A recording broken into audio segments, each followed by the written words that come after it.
All right. Hello, everyone. Welcome back to Christopher Reacts to a Jags game. I've been doing these as much since the Jags have been, for all intents and purposes, eliminated. I figured I'd only do them on special occasions, or maybe wins, or maybe when cool things happen. Like today, just a little bit ago, it went final as of the live recording. The Jacksonville Jaguars defeat the Tennessee Titans. What? 36-22 in a game that didn't feel that close. Um, this is significant for a few reasons. Not first of which, it creates an interesting dynamic for the final 4 weeks of the season between these two teams. We'll get into that in a minute. But the Jags hadn't beat the Titans in 4 years, like period. And the Titans have kind of always owned the Jags. Sadly, I'm not. I'm not. I'm not afraid to admit that the Titans have owned the Jags, especially in the last decade plus of the rivalry, if you will. The Titans lead all time 34-22 now. But this was a big victory for the Jags for a lot of reasons. One, Trevor Lawrence once again looked amazing. Started off a little slow in the game, but ended up with just an absolutely incredible stat line of 30 for 42 for 368 and 3 TDs, adding in another touchdown on the ground. So we got a 4-touchdown game against the Titans. This is on the road to against a team like the Titans that are a playoff team. Most likely they're going to win the division, but we'll talk about a potential interesting snag to that in a minute. But overall, the Titans are probably going to win the division. And this was a big win. This is at Tennessee, too, which the Jags hadn't won in nearly a decade, 9 years. And against the Titans overall, the Jags had gone 1-9 in the last 10 meetings, only winning in 2019. So it's been not a good time against the Titans. And usually it's Derrick Henry or somebody destroying the Jags for like 200 yards on the ground, and it hasn't really been particularly close. Every now and then, the Jags will get a game that was close, but this was a big win for the Jags. But more so than even Trevor Lawrence, he did that without the run game today, by the way. The run game was atrocious. ETN was only 17 for 32 yards. The Jags as a whole ran 25 times for 60. So, again, they did this without a run game. They were basically one-dimensional, and they still put an ass-kicking. So you might be asking yourself, well, how did they put such an ass-kicking? Well, Trevor Lawrence, he's found something. And since I made the video where he made me look like a jackass after that, where I said the Jags need to consider their options going forward, no, they don't. I think we have our answer. I stand by what I said at the time. Like, at the time, it made sense. But now, obviously, Trevor Lawrence has said, okay, oh, yeah, by the way, I'm Trevor Lawrence. I should be really good. And he has been. And Evan Ingram in this game just went berserk. 11 catches, 162 yards, and 2 TDs. That's amazing. That's showing his talent. He was a first-round guy. He had drop issues in New York, and he just never lived up to the hype. He came down here. He's played well. I wouldn't say he's great, but he's been an upgrade of what we've had in the past. Not that that's saying a lot, but that is significant. This being a road game too, by the way. Again, the road Jags barely have ever run on the road. They're only 2-5, including this game. Christian Kirk, mediocre day, nothing major there. Zay Jones had 8 for 77 with a touchdown. He came in questionable. That's nice. But more so than the offense, what we've seen today is what happens when the defense plays well, too. And, it hasn't been often that the defense has played well. Remember, just last week, the Lions just destroyed the Jags defensively and offensively, for that matter. But defensively, the Jags had nothing. The Lions just went up and down, scored every significant drive in the game. They scored in the first 8 drives, and the only drive they did was the end of the game kneel-down drive. It was a bad game for the Jags. This game was substantially better for all kinds of different reasons. First off, getting an interception. They've also recovered 3 fumbles, forced a fourth. Trayvon Williams, sorry, I'm thinking Buckeyes, had a strip sack, which was awesome. Josh Allen had a sack in this game. Arden Key had a sack. Florenzu Fatikaski, I can't say his name, sorry, had a nice sack. And the Jags, this is their third win against a really, well, what we assumed was a decent one. We all know now the Colts aren't, but in the Chargers, that was on the road. That was a 38-10. This was against the Titans, and it was 36-22. And, they got a garbage time touchdown late. The Jags dominated this game, and it's a bit of a surprise. Third down efficiency, Jags were really good, and that 6 for 13. Defensively, they were at 500 again. The Titans were. Not thrilled about that, but the Jags had a big lead, so it wasn't as big of a deal. But you would like to see that number still come down. They do give up way too many third down conversions, and that is, I'll be frank, is an issue still going forward for the defense. But forcing 4 turnovers helps mitigate some of that, which is nice. The offense had 428 yards in this game to 364 for Tennessee, and a lot of those came late. They gave up 227 passing yards on 25 completions. That is a terrible average for Tennessee. The Jags had 368, as I mentioned, on 30 for 42. Tennessee rushed well. They had 17 carries for 121 yards by Derrick Henry alone. They had 137 in the game. I mean, they were able to do what they wanted to do, at least in the run game a bit, and the penalties favored. They both had some penalties. The Jags had 9 for 70. That's not great. Again, the 4 turnovers was a difference in this game, and obviously, and the scoreboard indicated that. For Tennessee, so what does this prove? It proves the Jags are way better than the record. If they could have just got some defensive stops at times, this probably we're probably talking about a very different season for the Jags.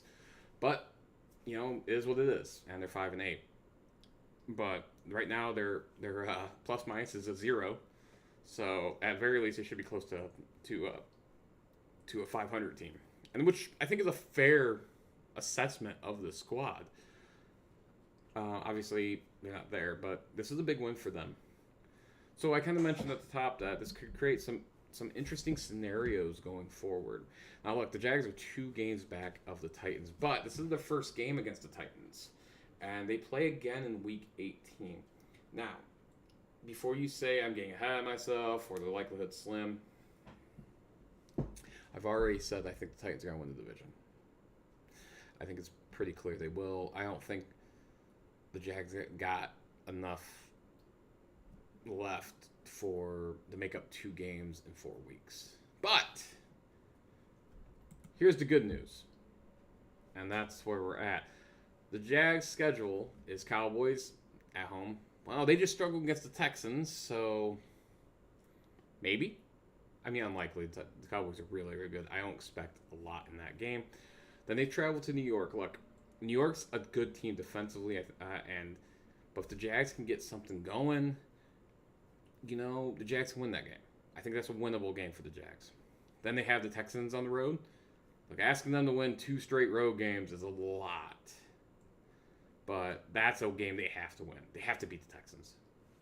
And then they got the Titans again. If the Jags go 3-1 that stretch with a win over the Titans, let's say you lose to the Cowboys and then win out. The Titans' schedule is not great for them. They travel to LA for the Chargers. Then they got the Texans at home. That should be a win. Then they got the Cowboys again, and then the Jags. 1-3 is possible. If you assume the Jags win, which you shouldn't, by the way. But I'm just saying, in my scenario in my head, that's a tough schedule to end. And it should be noticed that the Titans are on a 3-game losing streak right now, and they've lost 4 of their last 6. They haven't played well, and there's gotta be some chatter with them. Like, okay, this is 2 straight blowouts. Okay, you get blown out by the Eagles, nothing new there. You hung in with the Bengals, but you lost. Now you get kind of blown out against the Jags. Now you travel to a Chargers team that's in the midst of our own playoff push. You got the Texans. You got a really good Cowboys team that could still be playing for the division at that point, or at least a high wild card berth. and then you face the Jags again. The Jags have momentum coming into that final week 8, and it comes down to that week. All the Jags got to do is get one game back between now and then. Not saying it will, but there's hope. Okay, like a 2% hope, admittedly. I mean, I don't want us to get over our heads here a little bit. You know what I mean? Like, realistically, the Titans probably should and will win the division, but Titans are collapsing a bit, and the Jags played well today. But the defense still is going to be an issue going forward for the Jags. And you got, the good news is both teams play the Cowboys. That's a positive. So they both probably will lose. But if the Jags can pull off an upset, who knows? But yeah, that's where we're at right now with the Jags. Again, I want to make it clear that I don't think the Jags are going to win the division. I think that ship has sailed. But the Titans keep collapsing. That door is open. It might be cracked. It might be a very small crack. It might be this big. But it's there. And it should not be ignored. But if you're the Titans, there's got to be a lot of questions right now. And, their decision earlier this week, I think, to fire their GM mid-season. There's issues in Tennessee right now that we don't know. And even though I think they're going to make the playoffs, this is not good. If they collapse down the stretch and they only win, if they get 8-9 or 9-8, and they get blown out in the first round, we might be talking about what's going to happen with Vrabel. I don't think he should be fired, or should be even in the conversation to be fired. I think that's asinine. But there's some weird shit going on in Tennessee right now. And it's something to keep in mind going forward. I think ultimately, Vrabel won the power battle, but now you got to get a GM who's willing to take Mike Vrabel on, which is not a chore necessarily, because Vrabel's a really good coach. So they should be able to make, some GM would probably be willing to work with him, but maybe that leash gets a little shorter.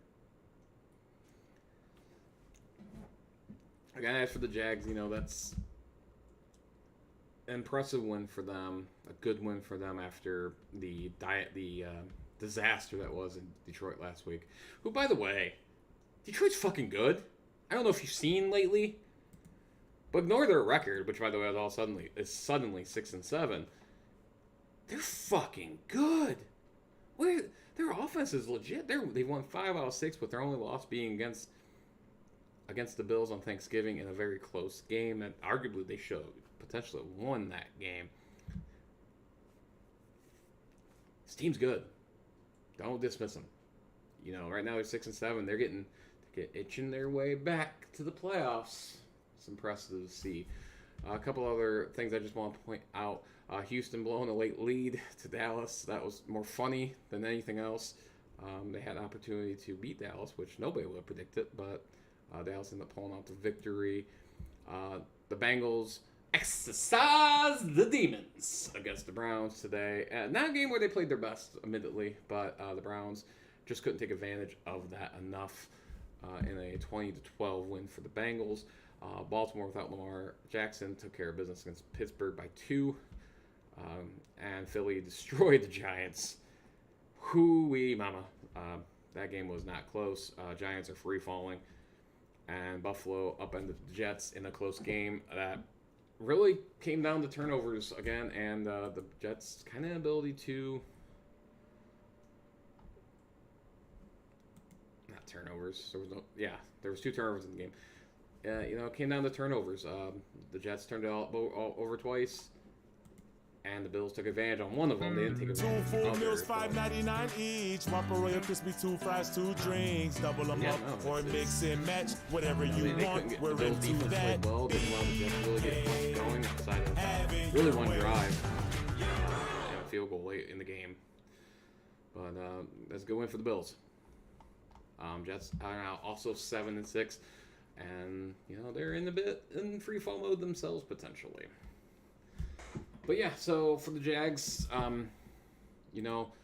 that's kind of the thing that you know, realistically, the Jags really don't stand a chance to make the playoffs. But there's hope even in the wild card, although as unlikely as that might be, they'd have to win out, and I don't think they're gonna do that. I'd be very surprised by that. But you can't sit here and say there isn't the potential. Jags are better, and they're fun. Defense needs to still work on some third down stuff, and you know, but forcing turnovers mask some of that. So I was pretty happy to see them at least do that. All right, let me know what you think in the comments about the Jags victory here against the Tennessee Titans here on December 11th, 2022. Go Jags, baby. Go Jags.